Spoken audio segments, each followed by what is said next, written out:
नमस्कार दोस्तों, मैं आपका अपना दशरथ वर्मा आपके अपने YouTube चैनल RJ14 स्टेनोग्राफी पर हार्दिक स्वागत करता हूं। दोस्तों, आज की इस वीडियो में हम बात करेंगे शब्द चिन्हों की। पिछले वीडियो में हमने ऋषि प्रणाली का अभ्यास नंबर 13 कवर किया था।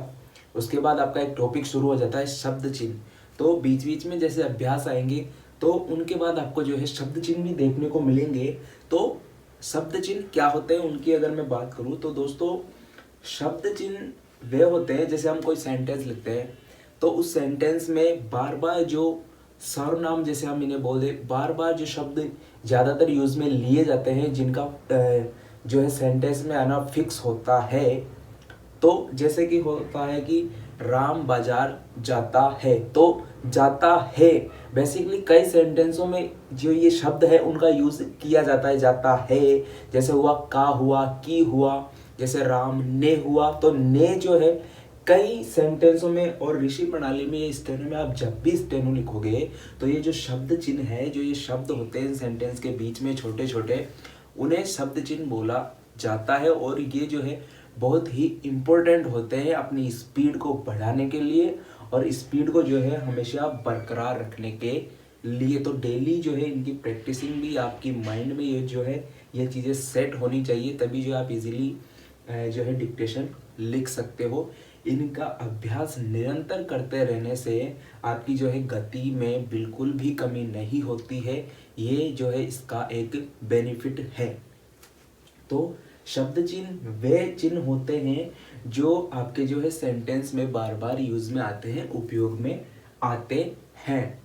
तो लिंग और वचन का जो है इन शब्द चिन्हों पर कोई असर नहीं पड़ता है। वह जो आपका जो ये जो शब्द चिन्ह है वो अकॉर्डिंग टू सेंटेंस आप लिख सकते हो। इनको जो है आप अकॉर्डिंग टू सेंटेंस समझ सकते हो, इसमें आपको कोई दिक्कत नहीं आएगी।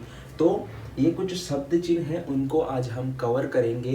कैसे हम इनको याद कर सकते हैं उनकी हम बात करेंगे। दोस्तों, याद करने की तो एक ट्रिक है, आपको निरंतर इनको लिखना है लिखना है लिखना है और याद करना है। जितनी ज़्यादा बार आप इनको लिखोगे, जितनी ज़्यादा बार इनकी आउटलाइन बनाओगे, उतनी सही से ये जो है आपके माइंड में सेट होंगे, उतनी सही से आपके ये जो है दिमाग में आएंगे और जल्दी से आप इन्हें लिख लोगे।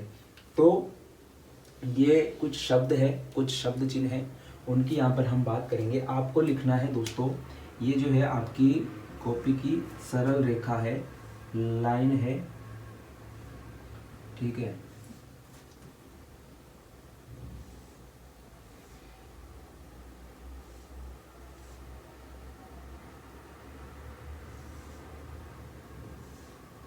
ये जो है दोस्तों आपकी कॉपी की सरल रेखा है। पहला शब्द मैं लेता हूं एक दो। पहला शब्द अगर हम ले एक दो, दोनों का शब्द चिन्ह एक ही है।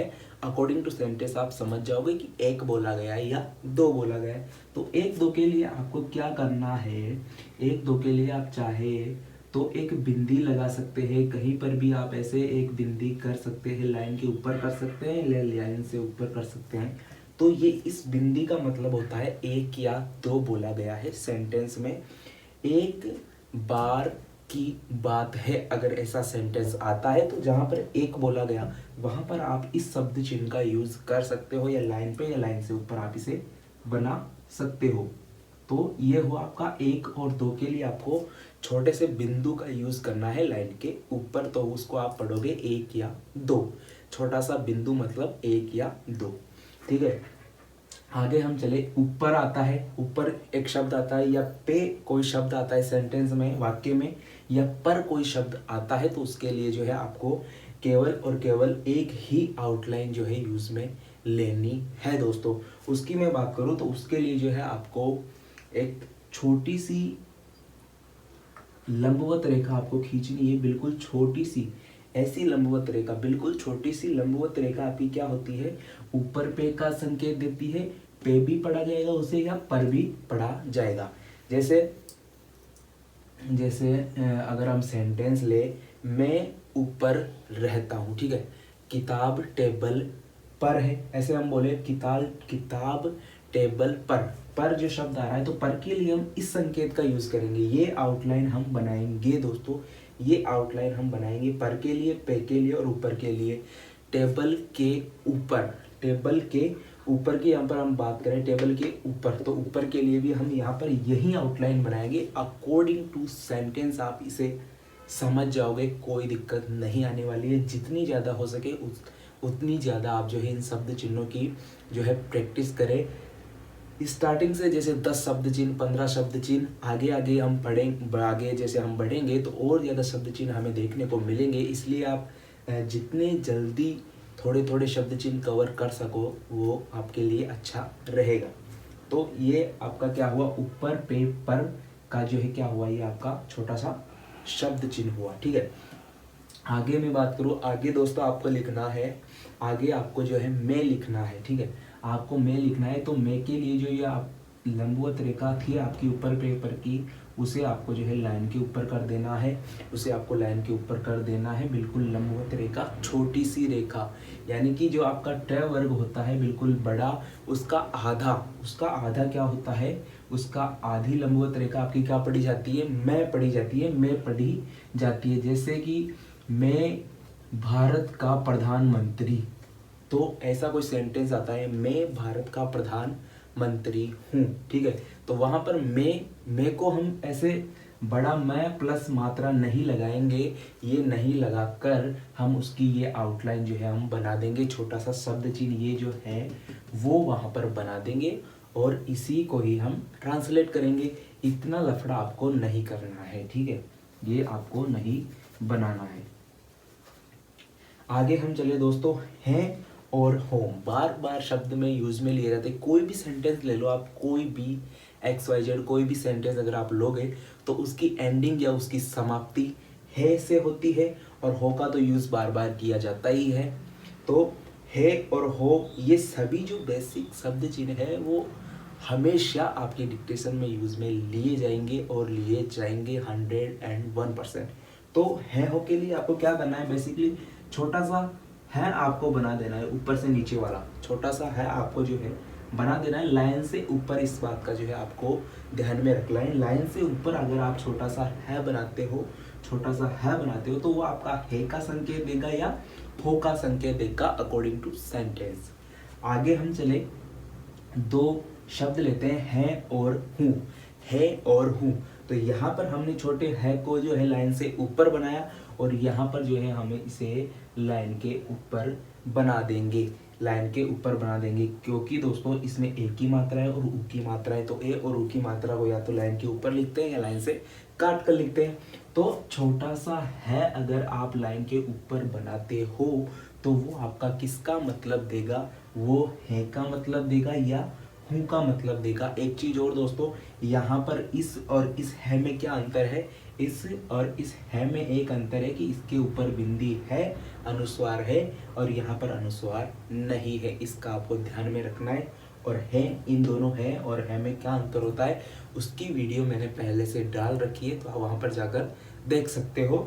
बिल्कुल छोटी छोटी चीज़ें हैं, ये बाद में आपको ध्यान में रखनी पड़ेगी, इसलिए आपको पहले ही इनको क्लियर कर लेना है कि इस वाले है में और इस बिंदु वाले है में क्या अंतर होता है। ठीक है, तो ये हुआ आपका है और हूँ के लिए जो है आपको लाइन के ऊपर छोटा सा है बनाना है और उसे हम पढ़ेंगे हैं और हूँ। आगे हम चले दोस्तों, आपको लिखना है का और को आपको लिखना है। तो का के लिए जो है आपको दोस्तों जैसे हम बनाते हैं प वर्ग बनाते हैं, ठीक है, प वर्ग हम बनाते हैं। तो प वर्ग को अगर हम आधा करते हैं, ये प वर्ग को हमने जो है आधा कर दिया, ठीक है। यहाँ पर हमने प वर्ग को अगर हम आधा करते हैं तो वो आपका का साइन देता है या का शब्द चिन्ह अर्थ देता है, ठीक है। ये आपका जो है क्या है, का है, ये आपका क्या है, का है, ये आपका क्या है, का है, ठीक है। लाइन से ऊपर रहेगा का, लाइन पर है, लाइन के ऊपर है, लाइन से कटा हुआ है, इनका भी आपको ध्यान में रखना ही है, तभी इनमें हम जो है अंतर कर सकते हैं। तो का है जो आपका लाइन से ऊपर लिखा जाएगा, और प वर्ग को अगर हम हल्का सा काटते हैं तो वो आपका क्या होता है, का होता है, यानी कि छोटा सा प आपका क्या पढ़ा जाता है, का पढ़ा जाता है। आगे हम बात करें को की, को के लिए कौन सा शब्द चिन्ह हम यूज़ करेंगे, कौन सा जो है शब्द चिन्ह या फिर हम यूज़ में ग्रामर लॉक्स हम यूज़ में करेंगे। तो को के लिए जो आपको ये जो प जो है हमने छोटा प लाइन से ऊपर लिखा था, उसको अगर हम लाइन के ऊपर लिख देते हैं तो उसको अगर हम लाइन के ऊपर लिख देते हैं दोस्तों, तो वो आपका क्या होता है, को पढ़ा जाता है। तो जो तिरछी रेखा यानी प वर्ग की तिरछी रेखा, बिल्कुल आकार इनका छोटा रहेगा। प तो आपका इतना बड़ा रहेगा, ये तो आपका प रहेगा, और अगर का लिख रहे हो तो ये आपका का रहेगा, और ये लाइन के ऊपर है तो ये आपका क्या पढ़ा जाएगा, को पढ़ा जाएगा। तो ये डिफरेंस इनमें है। जो प, अगर आपको प कोई मान लीजिए बाई चांस कोई शब्द आ जाता है तो प तो आपका बड़ा रहेगा, और जो का है वो आपका छोटा सा रहेगा, और को है वो आपका पता ये लाइन पे रहेगा। तो ऐसे हम इनमें अंतर कर सकते हैं। इनके अंतर का भी जो आपको ध्यान में रखना है, कौन सी चीज़ लाइन के ऊपर लिखी जा रही है, कौन सी लाइन से ऊपर लिखी जा रही है, और कौन से आउटलाइन जो है लाइन से काट कर लिखी जा रही है। तो उस चीज़ का भी आपको ध्यान में रखना है। दोस्तों अगले शब्द की हम बात करें, शब्द चिन्ह की हम बात करें, छोटी की और बड़ी की, दोनों की आउटलाइन, दोनों का शब्द चिन्ह एक ही है। दोनों का शब्द चिन्ह जो है आपका च वर्ग हम बनाते हैं। च वर्ग को अगर हम काट देते हैं, बिल्कुल छोटा कर देते हैं, तो ये क्या है आपका लाइन के ऊपर रहेगा दोस्तों। ये आपका छोटा सा जो च वर्ग है वो आपका की, छोटी की और बड़ी की का संकेत देगा। आपको ध्यान में रखना है, बिल्कुल ध्यान में रखना है, आप तभी इसको ट्रांसलेट कर पाओगे। तो छोटी की और बड़ी की में क्या अंतर होता है उसका भी आपको पता होना चाहिए। छोटी की का यूज़ कहाँ किया जाता है सेंटेंस में, और बड़ी की का यूज़ सेंटेंस में कहाँ किया जाता है, उसके लिए मैंने वीडियो डाल रखी है। तो आप वहाँ पर जाके प्लेलिस्ट में जाके आप देख सकते हो, उसमें कोई दिक्कत आपको नहीं होगी। तो की आउटलाइन के लिए आपको क्या यूज़ करना है, ये जो च वर्ग है छोटा सा कर देना है आपको। च वर्ग तो आपका पता है इतना बड़ा होता है, और च को अगर हम इतना छोटा कर देंगे तो वो आपका की और की आउटलाइन पढ़ी जाएगी, लाइन से ऊपर रहेगा। आपको ध्यान में रखना है की और की क्या रहेगा, लाइन से ऊपर रहेगा। के की यहाँ पे मैं बात करूँ दोस्तों, के की, तो के के लिए आप जो ये च वर्ग है ये आपका लाइन से ऊपर है, तो अगर हम इसको लाइन के ऊपर बना देते हैं तो वो आपका क्या पढ़ा जाएगा, के पढ़ा जाएगा। के का शब्द चिन्ह उसे हम बोलेंगे। लाइन से ऊपर और लाइन के ऊपर, इनका आपको ध्यान में रखना ही है। तो दोस्तों ये आपके थे शब्द चिन्ह, कैसे हम इनको लिख सकते हैं, कैसे इनको याद कर सकते हैं, उसकी हमने बात करी। याद करने का इतना सा तरीका है, आपको बार बार इनको लिखना है, बार बार इनको पढ़ना है, तभी आप जो है इनको अपनी हैबिट में ला सकते हो, तभी आप इनको इजीली याद कर सकते हो। आशा करता हूँ दोस्तों आपको सब कुछ समझ में आया होगा। वीडियो अच्छी लगे तो लाइक कमेंट जरूर करें। धन्यवाद दोस्तों।